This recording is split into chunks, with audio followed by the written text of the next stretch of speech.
ನಮಸ್ತೆ ಕರ್ನಾಟಕದ ಎಲ್ಲ ಸ್ಪರ್ಧಾರ್ಥಿ ಮಿತ್ರರಿಗೆ ಪ್ರಿಮನೋ ಟಿವಿ ಕನ್ನಡ ಯೂಟ್ಯೂಬ್ ಚಾನಲ್ಗೆ ಸ್ವಾಗತವನ್ನು ಕೋರ್ತಾ ಸ್ನೇಹಿತರೆ, ಇವತ್ತಿನ ವಿಡಿಯೋದಲ್ಲಿ ನೆಕ್ಸ್ಟ್ ಬರುವಂತಹ HSTR, GPSTR, TET ಈ ಪರೀಕ್ಷೆಗಳಿಗೆ ಸಂಬಂಧಪಟ್ಟ ಹಾಗೆ 10ನೇ ತರಗತಿಯ ಸಮಾಜ ವಿಜ್ಞಾನ ಭಾಗದ ರಾಜ್ಯಶಾಸ್ತ್ರದಲ್ಲಿ ಬರುವಂತಹ ಜಾಗತಿಕ ಸಂಸ್ಥೆಗಳು ಈ ಒಂದು ಪಾಠದ ಅತಿ ಹೆಚ್ಚು ಪುನರಾವರ್ತಿತ ಪ್ರಶ್ನೋತ್ತರಗಳನ್ನು MCQ ಪ್ರಶ್ನೋತ್ತರಗಳನ್ನ ತೊಗೊಂಡು ಬಂದಿದ್ದೀನಿ. ನೆಕ್ಸ್ಟು ನಿಮಗೆ TET, GPSTR, HSTR, FDA, SDA, PDO, village accountant ಎಲ್ಲ ಪರೀಕ್ಷೆಗಳಿಗೂ ಕೂಡ ಅನುಕೂಲ ಆಗುತ್ತೆ. ಹಾಗಾಗಿ ಬನ್ನಿ, ಜಾಸ್ತಿ ತಡ ಮಾಡೋದು ಬೇಡ, ವಿಡಿಯೋನ ಶುರು ಮಾಡೋಣ. ಶುರು ಮಾಡೋಕ್ಕಿಂತ ಮುಂಚೆ ಆ್ಯಸ್ ಯೂಶುವಲ್ ಯಾರೆಲ್ಲ ನನ್ನ ಚಾನಲ್ನ ಹೊಸದಾಗಿ ನೋಡ್ತಿದ್ದೀರಾ ಅಥವಾ ಯಾರೇನೂ ಸಬ್ಸ್ಕ್ರೈಬ್ ಮಾಡದೆ ನೋಡ್ತಾ ಇದ್ದೀರಾ, ದಯವಿಟ್ಟು ಸಬ್ಸ್ಕ್ರೈಬ್ ಮಾಡ್ಕೊಂಡು ನೋಡಿ ಅಂತ ಹೇಳ್ತಾ ಇವತ್ತಿನ ವಿಡಿಯೋದ ಮೊದಲನೇ ಪ್ರಶ್ನೆ ಏನಿದೆ ಅಂತ ನೋಡ್ಕೊಂಬರೋಣ ಬನ್ನಿ.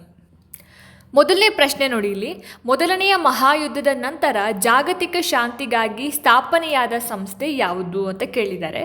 ಫಸ್ಟ್ ವರ್ಲ್ಡ್ ವಾರ್ ಆದಮೇಲೆ ಸ್ಥಾಪನೆಯಾಗಿರುವಂತಹ ಒಂದು ಸಂಸ್ಥೆ ಯಾವುದು ಅಂತ ಹೇಳಿದ್ರೆ ಆಪ್ಷನ್ ಬಿ, ರಾಷ್ಟ್ರಸಂಘ ಅನ್ನೋದು ಸರಿಯಾಗಿರುವಂತಹ ಉತ್ತರ ಆಗಿರುತ್ತೆ. ಎರಡನೇ ಪ್ರಶ್ನೆ, ಲೀಗ್ ಆಫ್ ನೇಷನ್ಸ್ ಪತನ ಹೊಂದಲು ಕಾರಣವೇನೆಂದರೆ ಅಂತ ಕೇಳಿದ್ದಾರೆ. ಲೀಗ್ ಆಫ್ ನೇಷನ್ಸ್ ಡೆಸ್ಟ್ರಾಯ್ ಆಗೋದಕ್ಕೆ, ನಾಶ ಹೊಂದೋದಕ್ಕೆ ಏನು ಕಾರಣ ಅಂತ.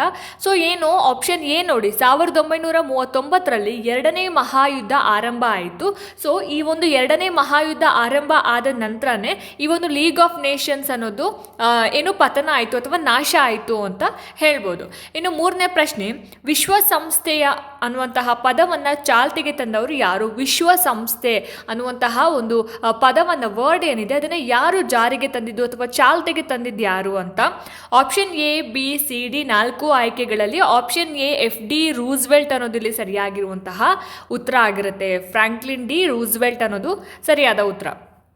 ನಾಲ್ಕನೇ ಪ್ರಶ್ನೆ ನೋಡಿ, ಇಲ್ಲಿ ವಿಶ್ವಸಂಸ್ಥೆಯ ಕೇಂದ್ರ ಕಚೇರಿ ಇರುವ ಸ್ಥಳ ಯಾವುದು ಅಂತ ಕೇಳಿದ್ದಾರೆ. ವಿಶ್ವಸಂಸ್ಥೆಯ ಒಂದು ಕೇಂದ್ರ ಕಚೇರಿ ಎಲ್ಲಿದೆ?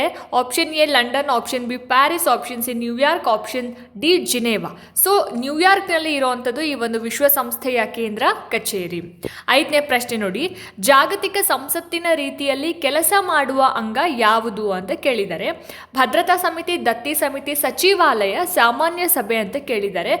ಜಾಗತಿಕ ಸಂಸತ್ತಿನ ತರ ಕೆಲಸ ಮಾಡ್ತಕ್ಕಂತಹ ಒಂದು ಅಂಗ ಅಂತ ಬಂದಾಗ ಸಾಮಾನ್ಯ ಸಭೆ ಅನ್ನೋದ್ರಲ್ಲಿ ಸರಿಯಾಗಿರುವಂತಹ ಉತ್ತರ ಆಗಿರುತ್ತೆ. ಆರನೇ ಪ್ರಶ್ನೆ, ಈ ಕೆಳಗಿನವುಗಳಲ್ಲಿ ಯಾವ ದೇಶ ಭದ್ರತಾ ಸಮಿತಿಯ ಕಾಯಂ ಸದಸ್ಯ ರಾಷ್ಟ್ರ ಅಲ್ಲ ಅಂತ ಕೇಳಿದ್ದಾರೆ. ಇಲ್ಲಿ ಸರಿಯಾದ ಉತ್ತರ ಬಂದು ಭಾರತ ಏನಿದೆ ಭದ್ರತಾ ಸಮಿತಿಯ ಕಾಯಂ ಸದಸ್ಯ ರಾಷ್ಟ್ರ ಆಗಿಲ್ಲ. ಹಾಗಾಗಿ ಆಪ್ಷನ್ ಬಿ ಇಲ್ಲಿ ಸರಿಯಾಗಿರುವಂತಹ ಉತ್ತರ ಆಗಿರುತ್ತೆ. ಏಳನೇ ಪ್ರಶ್ನೆ, ವಿಟೋ ಅಧಿಕಾರ ಬಳಸುವ ದೇಶಗಳು ಯಾವುದು ಅಂತ ಕೇಳಿದ್ದಾರೆ. ವಿಟೋ ಅನ್ನುವಂತಹ ಒಂದು ಅಧಿಕಾರ ಏನಿದೆ ಅದನ್ನು ಯಾವ ದೇಶಗಳು ಬಳಸ್ತವೆ ಅಂತ. ಯಾವುದು ಅಂತ ಹೇಳಿದ್ರೆ ಭದ್ರತಾ ಸಮಿತಿಯಲ್ಲಿ ಕಾಯಂ ಆಗಿರುವಂತಹ ಸದಸ್ಯ ರಾಷ್ಟ್ರಗಳೇನಿದ್ದಾವೆ, ಆಪ್ಷನ್ ಸಿ ನೋಡಿ, ಇದು ವಿಟೋ ಅಧಿಕಾರವನ್ನು ಬಳಸ್ತಕ್ಕಂತಹ ಅಧಿಕಾರ ಇರೋ ಅಂಥದ್ದು ಈ ಒಂದು ಭದ್ರತಾ ಸಮಿತಿಯ ಕಾಯಂ ಸದಸ್ಯ ರಾಷ್ಟ್ರಗಳಿಗೆ. ನೆಕ್ಸ್ಟು 8ನೇ ಪ್ರಶ್ನೆ ನೋಡಿ, ಇಲ್ಲಿ ದತ್ತಿ ಸಮಿತಿ ಈಗ ನಿಷ್ಕ್ರಿಯವಾಗಿದೆ ಏಕೆಂದರೆ ಅಂತ ಕೇಳಿದ್ದಾರೆ. ದತ್ತಿ ಸಮಿತಿ ಇವಾಗ ನಿಷ್ಕ್ರಿಯ ಆಗಿರೋದಕ್ಕೆ ಕಾರಣ ಏನು ಅಂತ. ಇವಾಗ ಯಾವುದೇ ರೀತಿಯಾದಂತಹ ದತ್ತಿ ಉಳ್ಕೊಂಡಿಲ್ಲ, ಹಾಗಾಗಿ ಈ ಒಂದು ದತ್ತಿ ಸಮಿತಿ ಅನ್ನೋದು ನಿಷ್ಕ್ರಿಯ ಆಗಿರೋ ಅಂಥದ್ದು. ಆಪ್ಷನ್ ಎ ಸರಿಯಾದ ಉತ್ತರ ಇಲ್ಲಿ. 9ನೇ ಪ್ರಶ್ನೆ ನೋಡಿ, ಇಲ್ಲಿ ವಿಶ್ವಸಂಸ್ಥೆಯ ಭದ್ರತಾ ಸಮಿತಿಗೆ ಸಂಬಂಧಿಸಿದಂತೆ ಸರಿಯಾದ ಹೇಳಿಕೆ ಯಾವುದು ಅಂತ ಕೇಳಿದ್ದಾರೆ. ಇಲ್ಲಿ ಯಾವ ಹೇಳಿಕೆ ಸರಿಯಾಗಿದೆ ಅನ್ನೋದನ್ನು ಹೇಳಬೇಕಾಗುತ್ತೆ. ಆಪ್ಷನ್ ಡಿ ನೋಡಿ, ಇದು ವಿಶ್ವಸಂಸ್ಥೆಯ ಸಚಿವ ಸಂಪುಟವಿದ್ದಂತೆ ಅನ್ನುವಂತಹ ಹೇಳಿಕೆ ಏನಿದೆ ಭದ್ರತಾ ಸಮಿತಿಗೆ ಸಂಬಂಧಿಸಿದ ಹಾಗೆ ಈ ಹೇಳಿಕೆ ಸರಿಯಾಗಿರೋ ಅಂಥದ್ದು. ಆಪ್ಷನ್ ಡಿ ಸರಿಯಾದ ಆನ್ಸರ್ ಆಗಿರುತ್ತೆ. ನೆಕ್ಸ್ಟು 10ನೇ ಪ್ರಶ್ನೆ, ಭದ್ರತಾ ಸಮಿತಿಯು ವಿಶ್ವಸಂಸ್ಥೆ ಕ್ಯಾಬಿನೆಟ್ನಂತೆ ಕಾರಣ ಅಂತ ಕೇಳಿದ್ದಾರೆ. ವಿಶ್ವಸಂಸ್ಥೆಯ ಕ್ಯಾಬಿನೆಟ್ ಅಂತ ಹೇಳೋದಕ್ಕೆ ಕಾರಣ ಏನು ಈ ಒಂದು ಭದ್ರತಾ ಸಮಿತಿಯನ್ನ ಅಂತ ಹೇಳಿದ್ರೆ, ಜಾಗತಿಕ ಸಮಸ್ಯೆಗಳ ಪರಿಹಾರಕ್ಕಾಗಿ ಪ್ರಮುಖ ನಿರ್ಧಾರಗಳನ್ನ ಕೈಗೊಳ್ಳುತ್ತೆ. ಹಾಗಾಗಿ ಭದ್ರತಾ ಸಮಿತಿ ವಿಶ್ವಸಂಸ್ಥೆಯ ಕ್ಯಾಬಿನೆಟ್ ಅಂತ ಹೇಳ್ತಾರೆ. 11ನೇ ಪ್ರಶ್ನೆ ನೋಡಿ, ಅಂತಾರಾಷ್ಟ್ರೀಯ ನ್ಯಾಯಾಲಯದ ನ್ಯಾಯಾಧೀಶರ ಸಂಖ್ಯೆ ಎಷ್ಟು ಅಂತ ಕೇಳಿದ್ದಾರೆ. 15 ಅನ್ನೋದು ಆಪ್ಷನ್ ಡಿ ಸರಿಯಾದ ಉತ್ತರ. ಅಂತಾರಾಷ್ಟ್ರೀಯ ನ್ಯಾಯಾಲಯದ ನ್ಯಾಯಾಧೀಶರ ಸಂಖ್ಯೆ ಬಂದು 15 ಆಗಿರುತ್ತೆ. 12ನೇ ಪ್ರಶ್ನೆ ನೋಡಿ, ಇಲ್ಲಿ ವಿಶ್ವಸಂಸ್ಥೆಯ ಸಚಿವಾಲಯದ ಶಾಖಾ ಕಚೇರಿ ಈ ನಗರದಲ್ಲಿ ಇಲ್ಲ ಅಂತ ಕೇಳಿದ್ದಾರೆ. 4 ಆಯ್ಕೆಗಳಲ್ಲಿ 3 ಆಯ್ಕೆಗಳನ್ನ ಹೊರತುಪಡಿಸಿ ಈ ಒಂದು ಆಯ್ಕೆಗಳಲ್ಲಿ ಏನು ಈ ಒಂದು ವಿಶ್ವಸಂಸ್ಥೆಯ ಸಚಿವಾಲಯದ ಶಾಖಾ ಕಚೇರಿ ಇಲ್ಲ. ಅದು ಯಾವ ಒಂದು ನಗರ ಅಂತಂದರೆ ಆಪ್ಷನ್ ಎ ವಾಷಿಂಗ್ಟನ್ ಅನ್ನೋದು ಸರಿಯಾದ ಉತ್ತರ ಆಗಿರುತ್ತೆ. 13ನೇ ಪ್ರಶ್ನೆ ನೋಡಿ, ವಿಶ್ವ ಆರೋಗ್ಯ ಸಂಸ್ಥೆಯು ಯಾವ ರೋಗವನ್ನು ಸಮಗ್ರವಾಗಿ ನಿವಾರಿಸುವಲ್ಲಿ ಯಶಸ್ಸು ಕಂಡಿದೆ ಅಂತ ಕೇಳಿದ್ದಾರೆ. Option A cholera, option B ಸಿಡುಬು, option C corona, option D plague. ಯಾವ ರೋಗವನ್ನು ನಿವಾರಿಸುವಲ್ಲಿ ಯಶಸ್ಸು ಕಂಡಿದೆ ಅಂದರೆ ಆಪ್ಷನ್ ಬಿ ಎಂದರೆ ಸಿಡುಬು ಅನ್ನೋದು ಸರಿಯಾದ ಆನ್ಸರ್ ಆಗಿರುತ್ತೆ. 14ನೇ ಪ್ರಶ್ನೆ ನೋಡಿ, ಜಗತ್ತಿನಾದ್ಯಂತ ವಿಜ್ಞಾನ, ಶಿಕ್ಷಣ, ಸಂಸ್ಕೃತಿ ಇವುಗಳನ್ನು ಪ್ರೋತ್ಸಾಹಿಸಲು ಉದ್ದೇಶ ಹೊಂದಿರುವ ಆಶ್ರಯ ಸಂಸ್ಥೆ ಯಾವುದು ಅಂತ ಕೇಳಿದ್ದಾರೆ. ಸೊ ಯುನಿಸೆಫ್, ಅಂತಾರಾಷ್ಟ್ರೀಯ ಕಾರ್ಮಿಕ ಸಂಘ, ಯುನೆಸ್ಕೋ, ವಿಶ್ವ ವ್ಯಾಪಾರ ಸಂಘ. ಆಪ್ಷನ್ ಸಿ ಯುನೆಸ್ಕೋ ಸರಿಯಾದ ಉತ್ತರ ಆಗಿರುತ್ತೆ.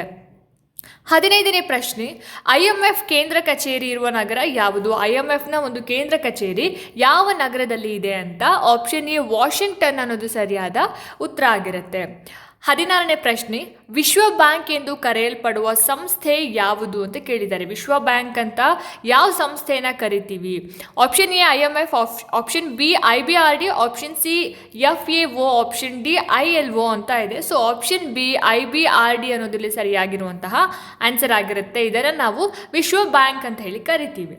17ನೇ ಪ್ರಶ್ನೆ, ಅಂತಾರಾಷ್ಟ್ರೀಯ ಕಾರ್ಮಿಕ ಸಂಘದ ಕೇಂದ್ರ ಕಚೇರಿ ಎಲ್ಲಿದೆ ಅಂತ ಕೇಳಿದ್ದಾರೆ. ಇದು ಎಲ್ಲಿದೆ ಅಂತ ಹೇಳಿದರೆ ಜಿನೇವಾದಲ್ಲಿ ಒಂದು ಅಂತಾರಾಷ್ಟ್ರೀಯ ಕಾರ್ಮಿಕ ಸಂಘದ ಕೇಂದ್ರ ಕಚೇರಿ ಇರುವಂಥದ್ದು.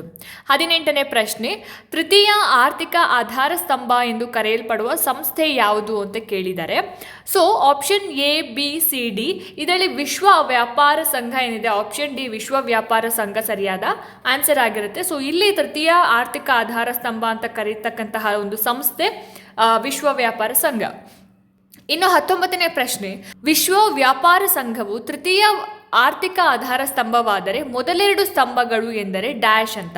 ಸೊ ವಿಶ್ವ ವ್ಯಾಪಾರ ಸಂಘ ಏನಾಗಿದೆ ಅಂತ ಹೇಳಿದ್ರೆ ಇಲ್ಲಿ ತೃತೀಯ ಆಧಾರ ಸ್ತಂಭ ವಿಶ್ವ ವ್ಯಾಪಾರ ಸಂಘ ಆದರೆ ಮೊದಲೆರಡು ಸ್ತಂಭಗಳು ಯಾವುದು ಅಂತ. ಸೊ ಇಲ್ಲಿ ಆಪ್ಷನ್ ಸಿ IMF ಮತ್ತು IBRD ಅನ್ನೋದ್ರಲ್ಲಿ ಸರಿಯಾದ ಆನ್ಸರ್ ಆಗುತ್ತೆ. 20ನೇ ಪ್ರಶ್ನೆ, ಸಾರ್ಕ್ ಸಂಘಟನೆ ಸ್ಥಾಪನೆಯಾದ ವರ್ಷ ಯಾವುದು? ಯಾವಾಗ ಸಾರ್ಕ್ ಸಂಘಟನೆ ಸ್ಥಾಪನೆಯಾಗುತ್ತೆ ಅಂತ ಆಪ್ಷನ್ ಬಿ 1985ರಲ್ಲಿ 1985 ಅಲ್ಲಿ ಸಾರ್ಕ್ನ ಸಂಘಟನೆ ಸ್ಥಾಪನೆ ಆಗುವಂಥದ್ದು. ಇನ್ನು 21ನೇ ಪ್ರಶ್ನೆ ನೋಡಿ, ಇಲ್ಲಿ ಯುರೋಪಿಯನ್ ಯೂನಿಯನ್ ಸಂಸ್ಥೆಯ ಸದಸ್ಯ ರಾಷ್ಟ್ರಗಳ ಸಂಖ್ಯೆ ಎಷ್ಟು ಅಂತ ಕೇಳಿದ್ದಾರೆ. ಸೊ ಇಲ್ಲಿ 27 ಅನ್ನೋದು ಸರಿಯಾದ ಉತ್ತರ. ಯುರೋಪಿಯನ್ ಯೂನಿಯನ್ ಸಂಸ್ಥೆಯ ಸದಸ್ಯ ರಾಷ್ಟ್ರಗಳು ಬಂದು 27 ಇರೋವಂಥದ್ದು. 22ನೇ ಪ್ರಶ್ನೆ ನೋಡಿ, ಆಸಿಯಾನ್ ಸಂಸ್ಥೆಯ ಸ್ಥಾಪಕ ಸದಸ್ಯ ರಾಷ್ಟ್ರವಲ್ಲದು ಡ್ಯಾಶ್. ಆಸಿಯಾನ್ ಸಂಸ್ಥೆಯ ಸ್ಥಾಪಕ ಸದಸ್ಯ ರಾಷ್ಟ್ರ ಅಲ್ಲದೆ ಇರುವಂಥದ್ದು ಅಂತಂದಾಗ ಫ್ರಾನ್ಸ್ ಅನ್ನೋದು ಸರಿಯಾದ ಉತ್ತರ ಆಗುತ್ತೆ. ನೆಕ್ಸ್ಟ್ ಕ್ವೆಶ್ಚನ್ ನೋಡಿ, ಭಾರತ ಯಾವ ಸಹಕಾರ ಸಂಸ್ಥೆಯ ವೀಕ್ಷಕರ ಸ್ಥಾನವನ್ನು ಹೊಂದಿದೆ ಅಂತ ಕೇಳಿದ್ದಾರೆ. So SAARC, European union, ASEAN, Commonwealth, ರಾಷ್ಟ್ರ ಸಂಘ. ಆನ್ಸರ್ ಏನು? ಆಸಿಯಾನ್ ಅನ್ನೋದ್ರಲ್ಲಿ ಸರಿಯಾಗಿರುವಂತಹ ಆನ್ಸರ್ ಆಗಿರುತ್ತೆ. 24ನೇ ಪ್ರಶ್ನೆ, ನೂತನ ವಸಾಹತು ಶಾಹಿತ್ವದ ವಿರುದ್ಧ ಧ್ವನಿ ಎತ್ತುತ್ತಿರುವ ಜಾಗತಿಕ ಸಂಸ್ಥೆ ಯಾವುದು ಅಂತ ಕೇಳಿದ್ದಾರೆ. So option A B C D. So ಸರಿಯಾದ ಉತ್ತರ ಏನು? The organization of African unity ಅನ್ನೋದ್ರಲ್ಲಿ ಸರಿಯಾಗಿರುವಂತಹ ಉತ್ತರ. ಸೊ ಈ ಒಂದು ಸಂಸ್ಥೆ ಏನಿದೆ ನೂತನ ವಸಾಹತು ಶಾಹಿತ್ವದ ವಿರುದ್ಧ ಧ್ವನಿ ಎತ್ತುತ್ತಾ ಇರತಕ್ಕಂತಹ ಒಂದು ಜಾಗತಿಕ ಸಂಸ್ಥೆ. 25ನೇ ಪ್ರಶ್ನೆ ನೋಡಿ, ಇಲ್ಲಿ ವಿಶ್ವಸಂಸ್ಥೆಯ ಭದ್ರತಾ ಸಮಿತಿಗೆ ಸಂಬಂಧಿಸಿದಂತೆ ಸರಿಯಾದ ಹೇಳಿಕೆ ಯಾವುದು ಅಂತ ಕೇಳಿದ್ದಾರೆ. ಸೊ ಆಪ್ಷನ್ ಬಿ ಇದು ವಿಶ್ವಸಂಸ್ಥೆಯ ಸಚಿವ ಸಂಪುಟವಿದ್ದಂತೆ ಅನ್ನೋದು ಇದು ಸರಿಯಾಗಿರುವಂತಹ ಹೇಳಿಕೆ ಆಗಿದೆ ಭದ್ರತಾ ಸಮಿತಿಗೆ ಸಂಬಂಧಪಟ್ಟ ಹಾಗೆ. ಅಂತಾರಾಷ್ಟ್ರೀಯ ಹಣಕಾಸು ಸಂಸ್ಥೆಯ ಕಾರ್ಯನಿರ್ವಹಣೆಯು ಈ ಕೆಳಗಿನ ಯಾವ ಅಂಶಗಳಿಂದಾಗಿ ಸಾಕಷ್ಟು ಮನ್ನಣೆಯನ್ನ ಪಡೆದಿದೆ? ಇದು ಪ್ರಶ್ನೆ. ಸೊ ಉತ್ತರ ಏನು ಹಾಗಾದ್ರೆ ಇಲ್ಲಿ ನೋಡಿದೆ ಆಪ್ಷನ್ ಸಿ ಏನಿದೆ ಗುಣಮಟ್ಟ ಹಾಗೂ ಪಾರದರ್ಶಕತೆ ಅನ್ನೋದ್ರಲ್ಲಿ ಸರಿಯಾಗಿರುವಂತಹ ಉತ್ತರ ಆಗಿರುತ್ತೆ. 27ನೇ ಪ್ರಶ್ನೆ, ವಿಶ್ವ ಕುಟುಂಬದ ಆರ್ಥಿಕ ಪ್ರಗತಿಗೆ ಪೂರಕವಾಗಿ ಕಾರ್ಯನಿರ್ವಹಿಸುತ್ತಿರುವ ಸಂಸ್ಥೆ ಯಾವುದು ಅಂತ ಕೇಳಿದ್ದಾರೆ. ಆಪ್ಷನ್ ಬಿ ಏನಿದೆ ವಿಶ್ವಸಂಸ್ಥೆಯ ವ್ಯಾಪಾರ ಮತ್ತು ವಾಣಿಜ್ಯ ಪ್ರಗತಿ ಸಮಿತಿ, ಇದು ಸರಿಯಾಗಿರುವಂತಹ ಉತ್ತರ ಆಗಿರುತ್ತೆ. ಇಲ್ಲಿ option B is the right answer. 28ನೇ ಪ್ರಶ್ನೆ, ಯುರೋಪಿಯನ್ ಯೂನಿಯನ್ ಒಂದು ಸಂಯುಕ್ತ ರಾಜ್ಯವನ್ನ ಹೋಲುತ್ತೆ ಯಾಕೆ ಅಂತಂದ್ರೆ ಇದರ ಸದಸ್ಯ ರಾಷ್ಟ್ರಗಳು ಡ್ಯಾಶ್ ಅಂತ ಹೇಳಿ ಪ್ರಶ್ನೆ ಇದೆ. ಸೊ ಆನ್ಸರ್ ಏನು ಹಾಗಾದ್ರೆ ಇದಕ್ಕೆ ಆಪ್ಷನ್ ಎ, ತಮ್ಮ ಸಾರ್ವಭೌಮರ ಗಮನಾರ್ಹ ಅಂಶವನ್ನು ಈ ಒಂದು ಸಂಸ್ಥೆಗೆ ನೀಡಿದೆ ಅನ್ನೋದು ಇಲ್ಲಿ ಸರಿಯಾಗಿರುವಂತಹ ಆನ್ಸರ್ ಆಗಿರುತ್ತೆ ನೋಡಿ. Option A is the right answer. So ನೋಡಿದ್ರಲ್ಲ ಸ್ನೇಹಿತರೆ, ಇದಾಗಿತ್ತು ಇವತ್ತಿನ ಪ್ರಮುಖ ಪ್ರಶ್ನೋತ್ತರಗಳು ಸಮಾಜ ವಿಜ್ಞಾನಕ್ಕೆ ಸಂಬಂಧಪಟ್ಟ ಹಾಗೆ. ಸೊ ಈ ವಿಡಿಯೋ ನಿಮಗೆ ಅನುಕೂಲ ಆಗಿದೆ, ಇಷ್ಟ ಆಗಿದೆ ಅಂತ ಭಾವಿಸ್ತೀನಿ. ಇಷ್ಟ ಆಯಿತು ಅಂತಂದರೆ ದಯವಿಟ್ಟು ಲೈಕ್ ಮಾಡಿ, ಶೇರ್ ಮಾಡಿ, ಹಾಗೆ ನಿಮ್ಮ ಅನಿಸಿಕೆ ಅಭಿಪ್ರಾಯಗಳೇನೇ ಇದ್ರೂ ಕೂಡ ನನಗೆ ಕಾಮೆಂಟ್ ಸೆಕ್ಷನ್ನಲ್ಲಿ ತಿಳಿಸಿ ಅಂತ ಹೇಳ್ತಾ, ಇದೇ ರೀತಿ ಹೆಚ್ಚಿನ ವಿಡಿಯೋಸ್ಗಳಿಗೋಸ್ಕರ ನಿರಂತರವಾಗಿ ನನ್ನ ಚಾನಲನ್ನು ನೋಡ್ತಾ ಇರಿ. ಮುಂದಿನ ವಿಡಿಯೋಸ್ಗಳಲ್ಲಿ ನಾನು ನಿಮಗೆ ಸಿಗ್ತೀನಿ. ಅಲ್ಲಿ ತನಕ ಎಲ್ರಿಗೂ ನಮಸ್ಕಾರ.